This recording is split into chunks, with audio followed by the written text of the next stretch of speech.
એ રામ રામ બોલો ઉમિયા માત કી માં ઉમૈયાની અસીમ કૃપાથી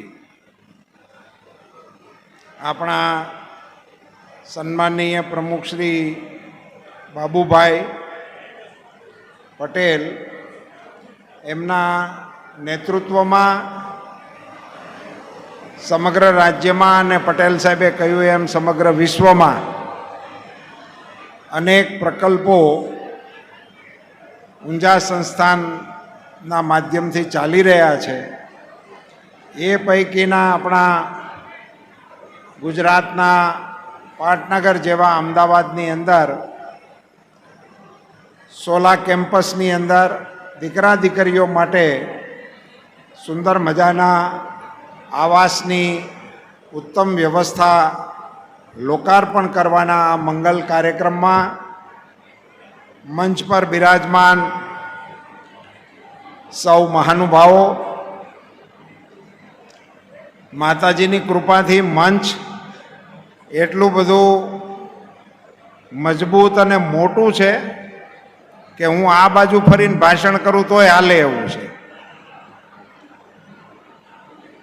સમાજના મોભીઓ, અમારા રાજકીય ક્ષેત્રના અગ્રણીઓ, અમારી રાજકીય ટીમના નેતા નીતિનભાઈ, માનનીય ધારાસભ્યશ્રીઓ, માનનીય સંસદ સભ્યશ્રીઓ, આપણા જુદા જુદા પ્રકલ્પોને પોતાની શુભલક્ષ્મીથી લાભાન્વિત કરતા સમર્થ દાતાશ્રીઓ, સૌ ભાઈઓ અને બહેનો, આપ સૌને મારા હેતપૂર્વકના જય શ્રી કૃષ્ણ. મને યાદ છે કે આના ભૂમિપૂજનના કાર્યક્રમમાં પણ હું હાજર હતો અને એ વખતે પણ ખૂબ ભવ્ય કાર્યક્રમનું આયોજન આ જ સ્થળ ઉપર કરેલું હતું. જે પ્રકારે મોદી સાહેબ વાત કરે છે કે અમે જેનું ભૂમિપૂજન કરીએ છીએ એનું લોકાર્પણ પણ અમે જ કરીએ છીએ, એ પ્રકારે જે આગેવાનોએ ભૂમિપૂજન કર્યું હતું એ જ આગેવાનો દ્વારા લોકાર્પણના કાર્યક્રમનું આયોજન કરવા માટે હું બાબુભાઈ અને એમની સઘળી ટીમને હૃદયપૂર્વકના અભિનંદન આપું છું અને ધન્યવાદ પાઠવું છું. વર્તમાન સમયમાં આ છાત્રાલયનું કેટલું બધું મહત્વ છે એ વિશે ખૂબ લંબાણપૂર્વક વાત કરી શકાય. ગુજરાત જેવા રાજ્યમાં જે દેશના વિકાસનું નેતૃત્વ કરતા હોય, સમગ્ર રાષ્ટ્રમાં ઉદ્યોગ, વ્યવસાય, બધી જ બાબતોમાં આપણું રાજ્ય મોખરાનું સ્થાન ભોગવતું હોય અને એવા રાજ્યના અંદર અમદાવાદ જેવા નગરમાં દીકરા અને દીકરીઓ માટેનું આવું સુંદર આવાસનું નિર્માણ એ અત્યંત આવશ્યક એટલા માટે છે. હું તો અગાઉ પણ ઘણા મંચ ઉપરથી કહી ચૂક્યો છું કે અત્યારના સમયમાં દીકરા દીકરીઓને રહેવા માટે, અભ્યાસ કરતા દીકરા દીકરીઓની વ્યવસ્થા 100% પૂરી ન થાય ત્યાં સુધી અન્ય પ્રકલ્પો ઉપર ઓછું ધ્યાન દેવું જોઈએ એવો મારો નમ્ર મત છે. 100% દીકરા અને દીકરીઓને એકોમોડેશન મળે એ પ્રકારની વ્યવસ્થા એ વર્તમાન સમયની માંગ છે, જરૂરિયાત છે. એ પૈકીનું એક આ સુંદર સોપાન સોલા કેમ્પસની અંદર જે પ્રકારે પટેલ સાહેબે કહ્યું એ પ્રમાણે અંદાજે 1500 જેટલા દીકરા દીકરીઓને સમાવી શકાશે એવી જે વ્યવસ્થા કરી છે એ માટે એમને હું અભિનંદન આપું છું. એ દાતાઓને અભિનંદન આપું છું જે દાતાઓએ પોતાની શુભલક્ષ્મી આ પ્રોજેક્ટની અંદર આપી છે. એક નમ્ર સૂચન પણ કરું છું કે અહીંયા જે દાતા પ્રમુખશ્રીઓ હોય, પ્રમુખ દાતાઓ આ પ્રકલ્પના, શક્ય હોય તો એમના માતુશ્રીને મંચ ઉપર બોલાવીને એનું સ્વાગત કરવું જોઈએ. આપણે કહેતા હોઈએ છીએ જનની જણ તો ભક્ત જણ, કા દાતા ને કા શૂર, નહીતર રેજે વાંજણી મત ગુમાવીશ નૂર.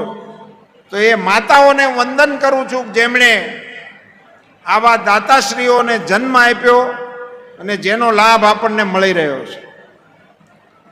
સમાજના આટલા મોભીઓ એક સાથે આ કાર્યક્રમમાં મોજૂદ હોય ને રાજ્યના પરમ આદરણીય મુખ્યમંત્રી શ્રી પણ પધારવાના છે અને ભારતના ગૃહમંત્રી અમિતભાઈ પણ આ કાર્યક્રમમાં પધારવાના છે. ત્યારે આપ સૌના ધ્યાન ઉપર એક મારે મૂકવું જોઈએ કે દીકરા અને દીકરીઓ, એમાંય ખાસ કરીને દીકરીઓ, એને જ્યારે પોતાના ઘેરેથી અન્ય શહેરમાં અભ્યાસ માટે મૂકવામાં આવે ત્યારે એ વ્યવસ્થાને સંપૂર્ણપણે એમના મા બાપોએ સમજીને જોખી તોડીને દીકરીને ત્યાં મોકલવી જોઈએ એવો મારો નમ્ર મત છે. 11 અને 12 પછી અભ્યાસ અર્થે બહાર જતી દીકરીઓની એ વખતની ઉંમર એવી હોય છે જેને કારણે સમાજ જીવનના પ્રવાહોની એની ઉપર જલ્દી અસર થતી હોય છે. આ ઉંમરની દીકરીઓની સલામતી માટે આ પ્રકારના છાત્રાલયોનું હોવું અત્યંત આવશ્યક છે અને બેહદ જરૂરી છે. અને એટલે હું સમાજના શ્રેષ્ઠીઓને પુનઃ બે હાથ જોડીને વિનંતી કરું છું કે દીકરાઓમાં હજી પણ ઘટ હશે તો એ પેઇંગ ગેસ્ટ તરીકે રહી અને પોતાનું ભણતર પૂરું કરશે, પણ દીકરીઓને 100% એડમિશન મળે એ પ્રકારની વ્યવસ્થાઓ અમદાવાદ મુકામે આપણે ઊભી કરવી જોઈએ. અને એ માટે જરૂર પડે તો બીજા પ્રકલ્પોને રોકીને પણ આ પ્રકલ્પ ઉપર જોર દેવું જોઈએ એવી મારી નમ્ર વિનંતી છે. એટલા માટે કે દીકરીઓ જ્યારે આવા મહાનગરની અંદર આવે, ઘરની ઊંઘ છોડીને આવે, એની સામે વિકાસની, કારકિર્દીની આ બધી બાબતો એની સામે ઊભી હોય અને ત્યારે એની આસપાસ આ મહાનગરની આબોહવામાં એને ઉછરવાનું રહેવાનું હોય છે અને ત્યારે એને ઘર કરતાં પણ સારી સલામતી મળે, ઘર કરતાં પણ સારી સુરક્ષા મળે અને ઘર કરતાં પણ સારી વ્યવસ્થા મળે એ પ્રકારની આ છાત્રાલયોનું સર્જન એ આ સમાજના આગેવાનો જેની ચિંતા કરે છે એટલા માટે હું એમને અભિનંદન આપું છું. જે પ્રકારે અહીંયા વાત કરવામાં આવી કે જે રૂમો બન્યા છે એ એમની વ્યવસ્થાની દૃષ્ટિએ તો ઉત્કૃષ્ટ છે જ, પણ એમને ભણવા માટે પણ સુંદર મજાનું માહોલ અને વાતાવરણ આપવા માટેની કાળજી આગેવાનોએ રાખી છે એ અભિનંદનને પાત્ર છે. 2-3 બાબતો તરફ સમાજને અંગુલી નિર્દેશ કરવાના મતનો છું. એક, આપણે આપણા દીકરા દીકરીઓને કુટુંબથી બહાર જ્યારે એમના વિકાસ માટે, એમના ભવિષ્ય માટે, એમની કારકિર્દી માટે મૂકીએ છીએ ત્યારે એમની સાથેના સંપર્કો અને સંવાદો એ સતત ચાલવા જોઈએ. આપણને ખબર હોવી જોઈએ, પરિવારને ખબર હોવી જોઈએ કે એનું મિત્ર વર્તુળ કેવું છે, એની આસપાસ કોણ દીકરા દીકરીઓની હારે એનો આવરો જાવરો છે. આની કાળજી મા બાપે રાખવી જોઈએ. એને આપણે ત્યાં મોકલી દીધી અને પછી ભૂલી જાય એ પ્રકારે ચાલે એવો સમય નથી. એની ઉપર સતત આપણી નજર હોવી જોઈએ, આપણી કાળજી હોવી જોઈએ. એને પૂછતા રહેવું જોઈએ, તારો અભ્યાસ કેમ ચાલે છે, તારું મિત્ર મંડળ કેવું ચાલે છે. એમના મિત્રો જે હોય એમની સાથે પણ આપણે વાત કરવી જોઈએ પ્રસંગોપાત. એમાંથી આપણને ખબર પડે કે આપણું સંતાન છે એ કેવા વાતાવરણની અંદર ઉછરી રહ્યું છે. આપણને બધાને એવી અપેક્ષા હોય છે કે આપણા દીકરા દીકરીઓ ભણે, આગળ વધે, કુટુંબનું નામ રોશન કરે. એને માટે ઘણા વાલીઓ પેટે પાટા બાંધીને, કરકસર કરીને, પોતે અગવડ વેઠીને દીકરા દીકરીઓને ભણાવવા માટેનો પ્રયાસ કરતા હોય છે. એવા દીકરા દીકરીઓ આપણી સંસ્થામાં રહેવાના છે. એટલે સંસ્થાના સંચાલકો તરીકે આપણે માત્ર એના ગ્રહપતિ નથી, આપણે માત્ર એના વ્યવસ્થાપક નથી, આપણે એમના મા બાપની ખાલી જગ્યા પૂરવા માટેની જવાબદારી સાથે આ સંતાનો આપણને વાલીઓ સોંપે છે. એ જવાબદારીને સુપેરે નિભાવવા માટેનો પ્રયાસ આ સંસ્થામાં થશે એવી શ્રદ્ધા છે. અને આશા રાખું છું કે માતાજીની દયાથી આ કેમ્પસ ખૂબ મોટો છે. અને મને બાબુભાઈ વાત કરતા હતા કે અમને 0 કપાતથી રાજ્યની સરકારે, નીતિનભાઈ જ્યારે સરકારમાં વરિષ્ઠ પદ ઉપર હતા ત્યારે આ સુવિધા કરી દીધી હતી. પાછા બાબુભાઈ તો હિસાબી માણા. એટલે મેં કીધું કેટલા વાર જમીન તમને મળી? તો એમણે તો આંકડા ગણીને દીધા. હું તો આંકડા ભૂલી ગયો, પણ પાછું મેં એને પૂછ્યું હોત ને કે ત્યાં ભાવ કેટલો હાલે છે, તેણે ભાવ હોતે ને કીધો. એટલે નીતિનભાઈ, બાબુભાઈએ મારી પાસે કબૂલ કર્યું હતું કે ભાજપની સરકારે અમારી આ સંસ્થાને 100 કરોડ રૂપિયાનો ટેકો કર્યો છે. 100 કરોડ રૂપિયાનો. ભારતીય જનતા પાર્ટીની સરકારોમાં સામાજિક દૃષ્ટિએ અને બધા જ સમાજ પ્રત્યે સરકારોનું વલણ આવું વિધેયાત્મક હોવાને કારણે જ રાજ્યનો વિકાસ થઈ રહ્યો છે. તમામ સમાજોને રાજ્યની સરકારો ખૂબ ઉદાર દિલથી આ પ્રકારના પ્રોજેક્ટોમાં મદદ કરે છે. આપણા સમાજ વતી પણ હું આપણી સરકારના વડાઓને, મુખ્યમંત્રી શ્રી તરીકે જેમની જવાબદારીઓ હતી એમને, અને સંગઠનના વડાઓને પણ ધન્યવાદ અને એમનો આભાર વ્યક્ત કરું છું. સમાજના સૌ મોભીઓને મારી વિનંતી છે, સામાજિક દૃષ્ટિએ આપણા સમાજની સંસ્થાઓ આજે આખા રાજ્યની અંદર ખૂબ સારી રીતે આગળ વધી રહી છે. નવી નવી સંસ્થાઓ પણ બની રહી છે. આ બધી જ સંસ્થાઓની વચ્ચે તાલમેલ થાય, સામંજસ્ય સચવાય, એક બીજી સંસ્થાઓ પ્રત્યેનો આદર વધે અને બધી સંસ્થાઓ કોઈ એક સંસ્થાના વડપણ હેઠળ છે એવો ભાવ રાજ્યની બધી સંસ્થાઓમાં ઊભો થાય, એને માટે પ્રયાસ કરવાની આવશ્યકતા છે. આપણી સંસ્થાઓ બધી આપણી છે, એના બધા જ પ્રકલ્પો એ આપણા છે.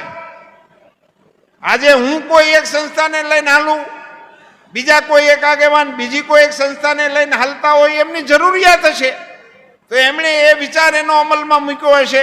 પણ સરવાળે અમારા બેયના હાથ એક હાથમાં જોડાયેલા હોવા જોઈએ અને બધાએ સાથે મળી અને બધી સંસ્થાઓનો વિકાસ થાય એ પ્રકારની ભાવના સાથે આપણે સંસ્થાઓના વિકાસમાં કાળજી રાખવી જોઈશે. આપણા બધા જ સમાજના અગ્રણીઓએ સામાજિક ચિંતનના કાર્યક્રમો પણ હવે કરવાની આવશ્યકતા છે. આપણા પ્રોજેક્ટો સંસ્થાના અને સમાજના